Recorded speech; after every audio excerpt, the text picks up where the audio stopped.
Hey, Shalom. I want to give all praise, honor, and glory to Yahweh Bashem Yahushua. Double honors to the apostle, Nelson Great Millstone. Peace and blessing to you. I came out there pushing the truth and sincerity. All right, just real briefly, man, I want to go through some scriptures that's against equality, okay? Because you have this narrative in the world now that women hold themselves equal to men, and I can do anything that a man can do, yada, yada, yada. You know, and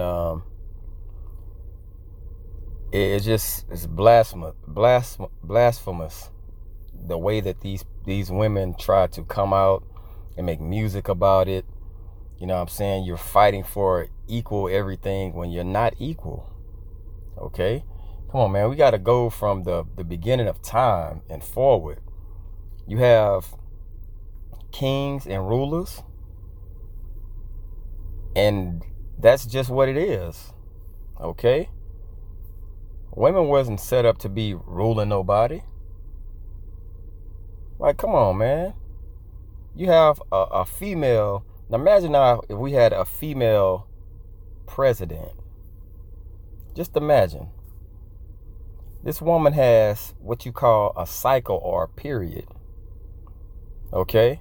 Now, if you've seen a woman at this time, her nerves are bad. Now imagine when she has these occurrences in her presidency, if it's a time for a major decision to be made, and she's making it off solely just emotion. That's not good. Okay? And it says that the Lord deprived her of wisdom and knowledge and understanding. So she's not going to understand nothing, bro. So it's no way women can be equal to men. It's just not. I mean, it's absurd to even think about. All right.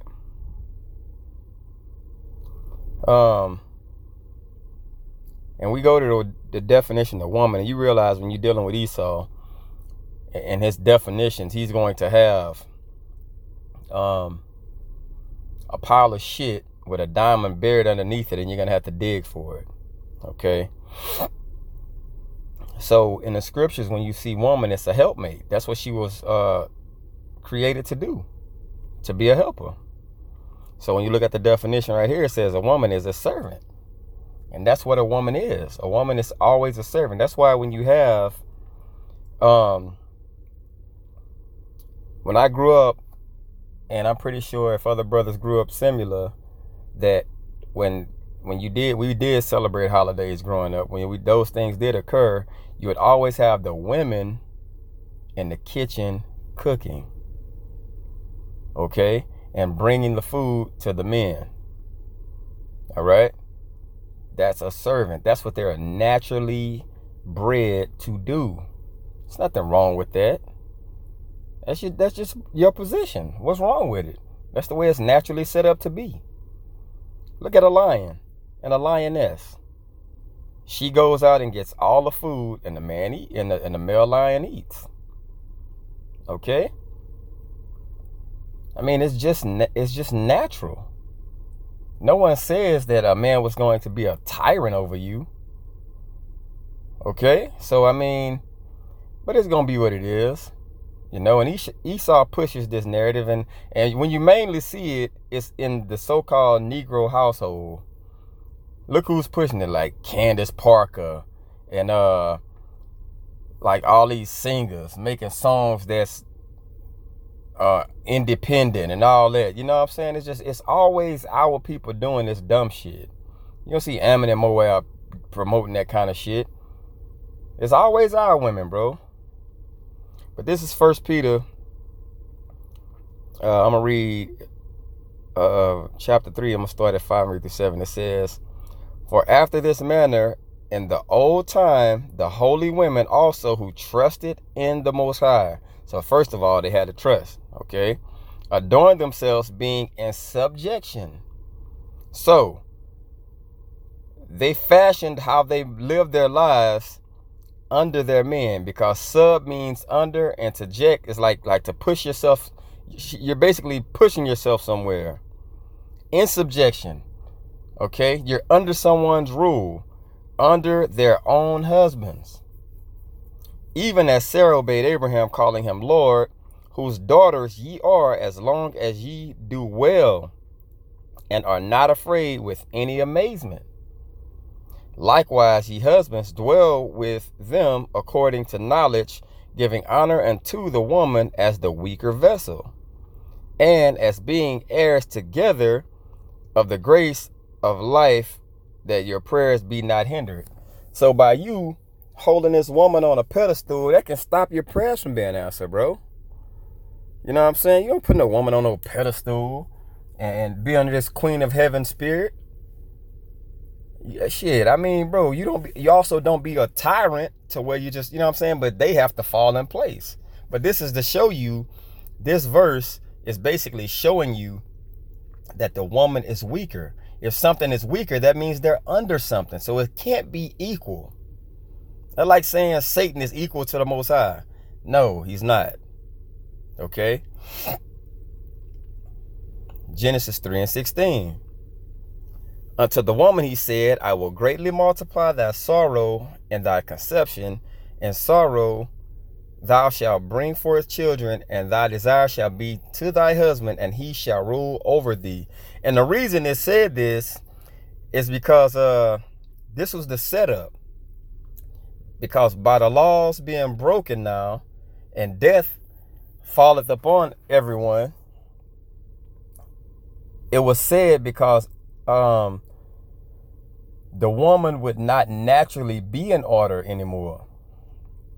Okay? She fell out of order. She wouldn't naturally be in order. So now it's saying it's going to be like a thing that's just pushed out there. Like, you're going to forcefully be under men because you're not going to want to do it, you know what I'm saying, on your own. All right? Women today, they don't want to be up under no man. For the most part. You know what I'm saying? They want to feel independent. That's why they got college and all that shit. They want to do all those things. They want to feel independent, so on and so forth. Okay? But in reality, that's Esau and his agenda, giving them a platform to speak, so to say. You just look at the world we live in today. The women in Iran wasn't even supposed to drive. But as soon as America put their funky ass hands on shit, now they got them women over there going against the customs that they naturally did. You know what I'm saying? Spreading democracy and bullshit to everybody else instead of just letting those people live in their land how they live. You know? This is 1 Corinthians 14:33. It says, for the Most High is not the author of confusion, but of peace, as in all the churches of the saints. Let your woman keep silent in the churches, for it is not permitted unto them to speak, but they are commanded to be under obedience. They're commanded to be second place. That's what beta means. You got an alpha and beta, that's second. Why do you think it's a saying called beta males? Because it's men that doesn't have a ruling class mentality. You know what I'm saying? They're like women. You know what I'm saying? You get these singers like Neo, and like niggas is just straight beta males, bruh. Like they walking around catering to women and shit. And when a woman, soon as she get what she want, divorce his ass and take all his money, now you want to try to put up a fight and talk. But nigga, you was just praising her. You know what I'm saying? It's nothing equal about a woman and a man, bro. Women are conniving, you know? They're serpents. It says, as also said the law. So it's a law for them to be under the man. And if they will learn anything, let them ask their husbands at home, for it is a shame for a woman to speak in the church. That don't sound equal to me. And this is coming out of the same Bible, the same book that they want to swear people in to the presidency, being judges and all those things. They want to swear people in on this Bible, but they don't want to live by it. This is 1 Timothy 2:11. It says, let the woman learn in silence with all subjection. Okay? But I suffer not a woman to teach, nor to usurp authority over the man, but to be in silence. And usurp, it says, one who with his own hands kills another or himself. It says one who acts on his own authority. You see that? So, an absolute master. So you're doing what you want to do. Okay, you're putting yourself over a man. That's what it's saying in the verse. It says, she can't put herself over the man. Okay? I suffer not a woman to put herself over a man, because the Lord didn't give her wisdom, knowledge, and understanding, but to be in silence. Okay? That don't sound like equality. You're supposed to be quiet. You know what I'm saying? 13, it says, for Adam was first formed, then Eve. And Adam was not deceived, but the woman being deceived was in the transgression. Adam was formed first. And they got one I didn't put in here. It says for the woman was created for the man, not the man for the woman. Okay? So a woman, you were created to be helped. Simple. Matthew 15:26, it says, but he answered and said, it is not meet to take the children's bread and to cast it to dogs. So now we have who the world calls the Savior, calling a woman a dog. Okay? Was she on the same playing field with him? Was she equal to him? Look what she said. And she said, truth, Lord, yet the dogs eat the crumbs which fall off their master's table. Don't sound like that's equality to me. This is Sirach 26:24. A dishonest woman contemneth. A dishonest woman contemneth shame, but an honest woman will reverence her husband. And that's the word for reverence. Honor or respect that is felt or shown. Honor or respect felt or shown. Difference, especially profound. Adoring, awed, respect. A gesture of respect, such as a bow. So that's how that woman is supposed to be. Okay? Used as a title for a clergyman. So this woman is supposed to hold you in reverence. Okay? So when she's in reverence to you, she's in awe. She's supposed to be in fear of you. Okay? It's not supposed to be walking shoulder to shoulder and being on the same playing field. That's not how it works. It says, a shameless woman shall be counted as a dog, but she that is shamefaced will fear the Lord. And that's what it all goes back to. They don't fear and respect Yahweh Shem Yahushua. Because if they did, it says she's supposed to be to us like she would be to the Lord in everything. All right? It says, a woman that honoreth her husband shall be judged wise of all. But she that dishonoreth him in her pride shall be counted ungodly of all. You know what I'm saying? Well, you might as well put the whole world, all the women in the world in this one. Counted ungodly of all. This is John. And this is Yahushua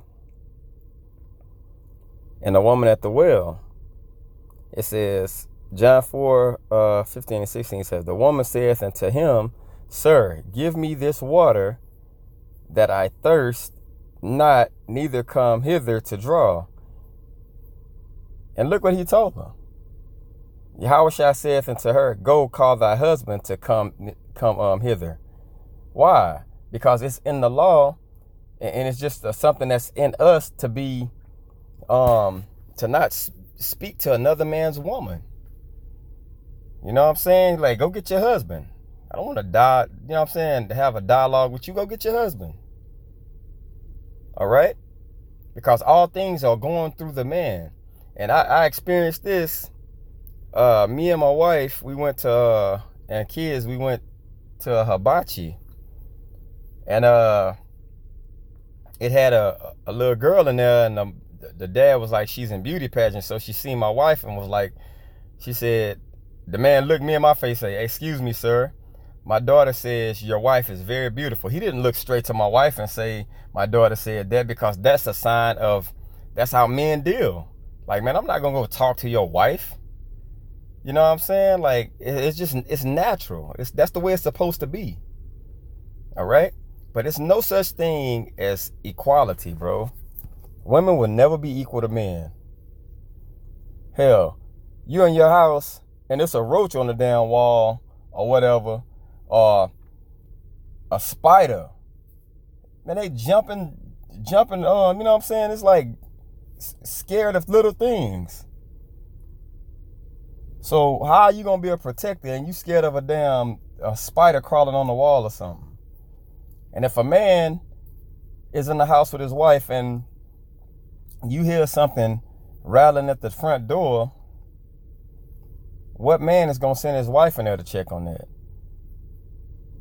That's the point. You know? There's no equality, bro. Hope this is edifying. We give all praise, honor, and glory to Yahweh Shem Yahushai. Double lines to the apostle, that was great millstone. Peace and blessing to Yahweh, Christian truth out the four winds. Shalom.